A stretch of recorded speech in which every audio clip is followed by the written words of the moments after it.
하나님 말씀 열왕기상 1장 5절로 10절 말씀 제가 봉독해 드리겠습니다. 그때에 학기세 아들 아도니아가 스스로 높여서 이르기를 내가 왕이 되리라 하고 자기를 위하여 병거와 기병과 호위병 50명을 준비하니 그는 압살롬 다음에 태어난 자요 용모가 심히 준수한 자라.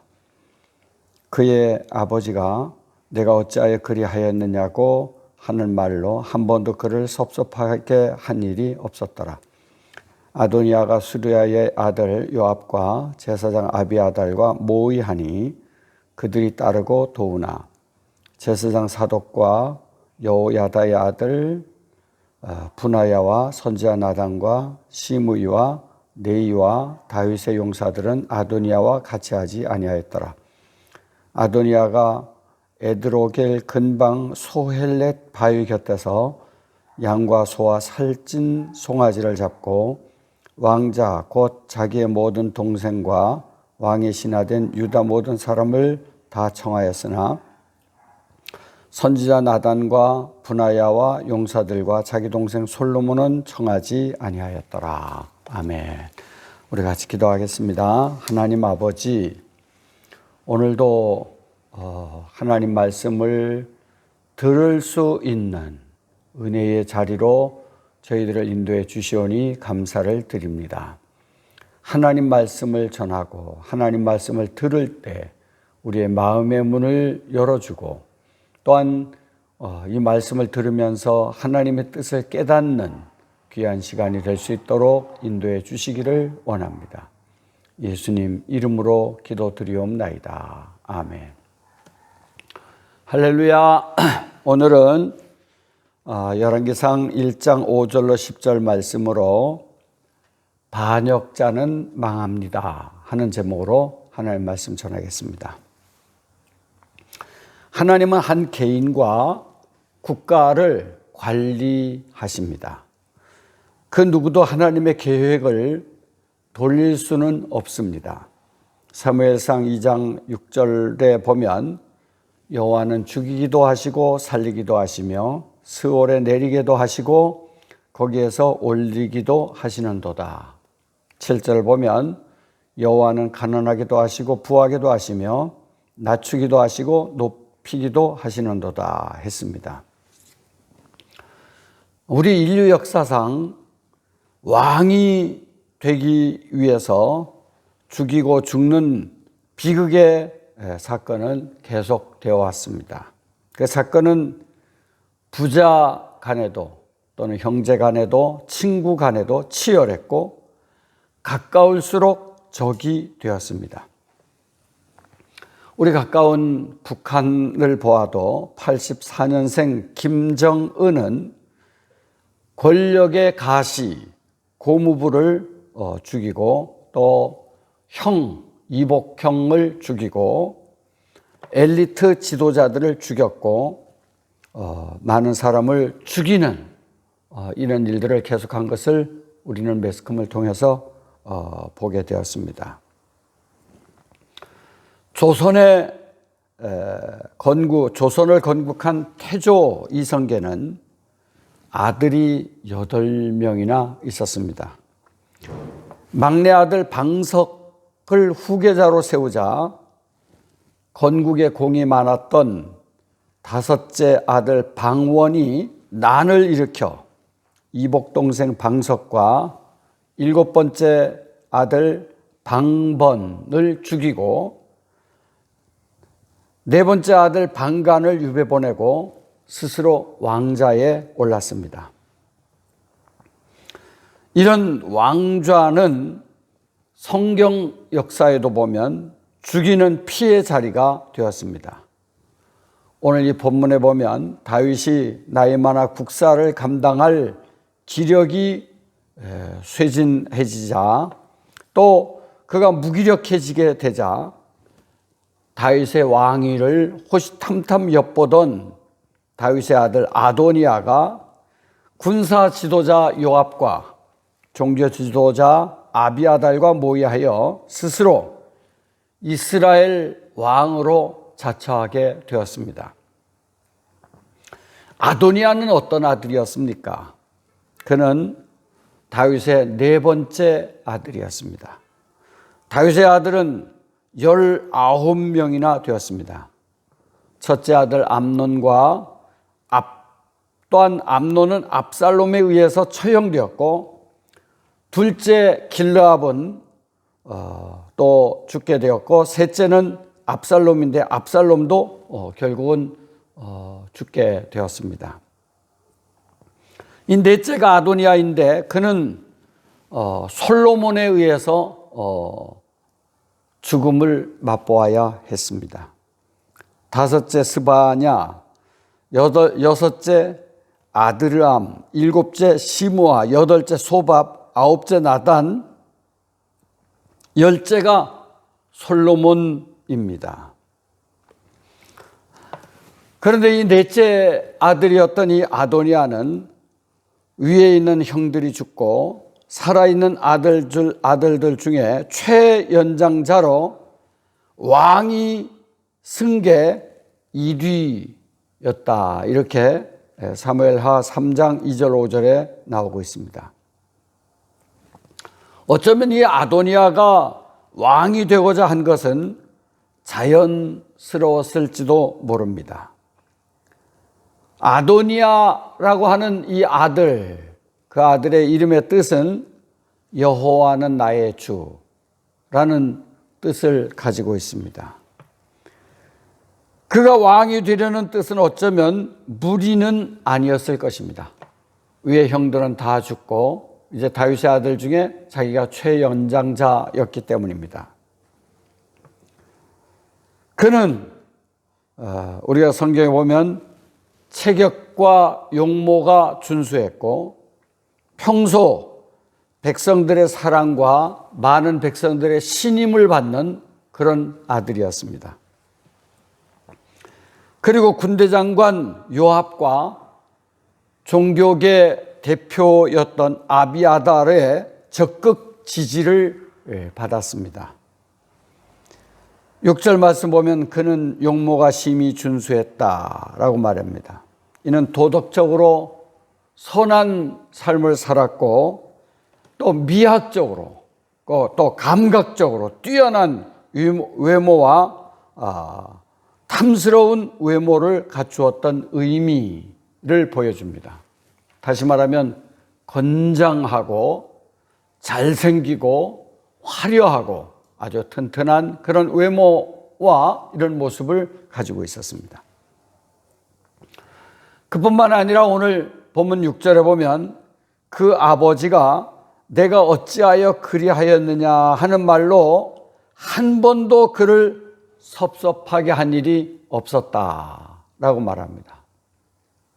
물론 부정적으로 말하면 그 아도니아를 바르게 키우지 못했다 하는 그런 의미도 있겠지만 긍정적으로 말하면 아도니아는 부모의 말을 거역한 적이 없는, 어쩌면 아버지 다윗에게 한 번도 꾸중을 듣지 않는 그런 아들이었다는 것입니다. 한 번도 아버지에게 책망을 받거나 질책을 받은 적이 없을 정도로 모범적인 아들이었다. 여기 한 번도라는 말은 히브리어에 보면 미야마우라는 단어인데 이것은 출생 때부터 그의 평생에 한 번도 아버지에게 꾸중 들어본 적이 없었다 하는 그런 뜻입니다. 참 얼마나 외적으로는 두두하게 건장하게 잘생기고 또 백성들의 사랑을 받고 아버지에게 책망받은 적이 없고 또 서열상 가장 연장자였고 왕이 되기에 가장 적합한 인물로 보여집니다. 이런 아도니아는 7절에 보면 수르야의 아들 요압과 제사장 아비아달을 자기 편으로 삼았다라고 했습니다. 요압은 다윗의 군대 장관으로 암몬과 수리아 연합군과의 싸움에서 승리했다라는 것이 사무엘하 10장 1절로 4절에 나옵니다.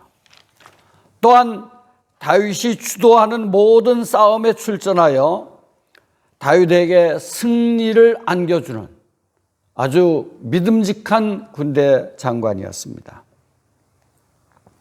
또 아비아달은 제사장 아히멜렉의 아들로서, 사무엘하 21장 1절에 나오죠. 아히멜렉의 아들로서 사울 왕과 다윗 왕의 양대에 걸쳐 활동한 최고 종교 지도자였다, 이렇게 볼 수가 있습니다. 그는 다윗의 도피 시기에 다윗과 함께 했고, 압살롬 아들의 반역 때도 하나님의 언약궤를 메고 다윗을 끝까지 충성스럽게 따랐던 이런 제사장이었습니다. 사무엘하 15장 24절 29절에 나옵니다.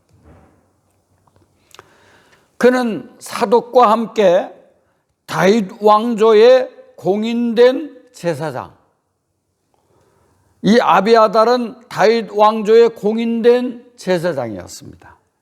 이렇게 아도니아는 군사적으로는 막강한 권한을 가진 요압과 종교적으로는 영향력 있는 아비아달을 자기 편으로 삼았던 것입니다. 다시 말하면 종교계와 군대가 뒷받침해주는 탄탄한 조직을 갖추었던 것입니다. 7절에 보면 두 단어가 눈에 띕니다. 모의하니라는 단어와 도우니라는 말입니다. 이렇게 아도니아는 요압과 아비아달과 모의했다. 그랬더니 요압과 아비아달이 다윗을 도왔다 하는 내용입니다. 그들과 음모를 꾸몄다는 것입니다. 이 도우니라는 말은 군사적인 지원과 종교적 지원을 받았다는 것입니다. 군대의 지원을 받고 종교계의 지원을 받았다. 어떻게 보면 완벽한 준비를 한 것처럼 보여집니다. 그러나 8절 말씀 보면 제사장 사독과 군사령관 분하야와 선지자 나단, 시므이, 레이, 그리고 다윗을 추종하는 장군들은 아도니아에게 동조하지 않았다라고 8절 말씀에 기록하고 있습니다. 이렇게 되어 아도니아는 남부 유다 지파의 지지를 받았고, 솔로몬은 예루살렘을 중심으로 한 통일 왕국의 체제를 유지하려는 쪽에 지지를 받게 되었습니다. 아도니아는 왕이 되려고 했지만 반쪽 지지를 받고 결국은 다윗 왕조의 반역자가 되었습니다. 결국 아도니아는 왕이 되려고 하는 그 꿈은 실패하고 말았습니다.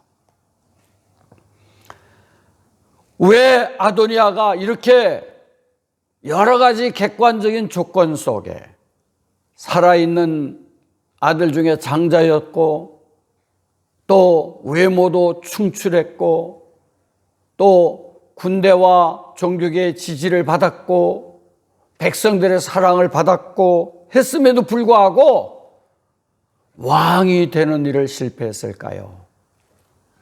우리가 18절 말씀 보면 다윗 왕의 허락을 받지 않았습니다.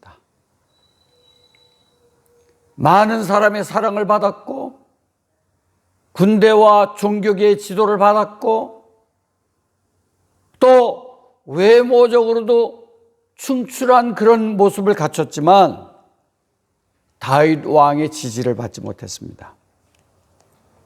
뿐만 아니라 충신들이 그를 따르지 않았습니다. 사무엘하 12장 24절에 보면 하나님께서 이미 솔로몬을 다윗을 이을 차기 왕으로 예정하셨고, 솔로몬을 왕으로 세우기 위한 준비를 하셨습니다. 이렇게 볼 때 아도니아가 스스로 왕이 된 것은 하나님과 다윗에 대한 반역 행위가 된 것입니다. 우리는 아도니아 사건을 보면서 인간의 음모는 완벽한 것 같으나 하나님의 계획을 뒤집을 수 없다는 것, 하나님의 계획을 바꿀 수 없다는 것, 이것을 우리는 볼 수가 있습니다. 잠언 16장 9절에 보면 사람이 마음으로 자기의 길을 계획할지라도 그의 걸음을 인도하시는 이는 여호와시니라 라고 말씀하셨습니다. 잠언 16장 1절에 보면 마음의 경영은 사람에게 있어도 말의 응답은 여호와께로부터 나오느니라 라고 했습니다. 우리의 계획이 아무리 멋지고 또 세밀한 계획을 세웠다 할지라도 그 결과는 하나님의 손에 있다는 것입니다. 또 내가 아무리 연약하고 부족하다 할지라도 하나님의 손에 붙잡히면 하나님의 인도를 받을 수 있다는 것입니다. 마태복음 26장 36절로 46절에 보면 예수님께서 겟세마네 동산에서 처절한 3번의 기도를 드리는 모습을 우리는 봅니다. 요지는 십자가를 내게서 지나가게 하옵소서. 그러나 나의 원대로 마옵시고 아버지의 원대로 하옵소서라고 예수님은 기도하시고 결국은 아버지의 뜻대로 십자가를 지신 것입니다.